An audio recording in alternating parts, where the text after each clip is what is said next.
அப்புறம் ரம்லான் வரப்போகுது, happy ரம்லான்னு status வச்சா போதுமா? இந்த மாதத்தில் அப்படி என்ன புதுசா?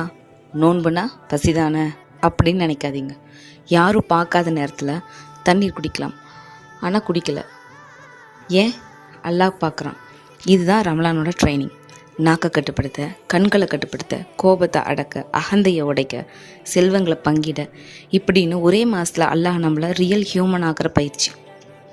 முகமது நபி ஸல்லல்லாஹு அலைஹி வஸல்லம் அவங்க சொன்னாங்க, ஈமானோட நன்மையை எதிர்பார்த்து நோன்பு வைத்தவன் அவனுடைய முன்பாவங்கள் மன்னிக்கப்படும். இதை விட ஒரு பெரிய ஆஃபர் இருக்கா? எத்தனை பாவங்கள், எத்தனை தவறுகள், எத்தனை இரவுகள் அல்லாஹ்வை மறந்து போயிருக்கோம், அத்தனையும் ஒரே மாதத்தில் தீர்வு. இந்த ரமலானுடைய மாதம் நோன்பு வைக்கிறதுக்காக மட்டும் இல்லை, ஒரு டேர்னிங் பாயிண்ட், ஒரு கம்பேக், ஒரு நியூ பிகினிங். இன்ஷா அல்லாஹ் இந்த மாதம் முடிஞ்சதும் நம்ம பாவங்கள் குறையணும், நம் ஈமான் கூடணும், நம் உள்ளம் சுத்தமாகணும். அல்லாஹ் இந்த ரமலானை நமக்கு சாட்சியாக்கட்டும். இன்ஷா அல்லாஹ் ரமலானை அழகிய முறையில் வரவேற்போம். அஸ்ஸலாமு அலைக்கும் வரஹ்மத்துல்லாஹி தஆலா வபரகாத்துஹு.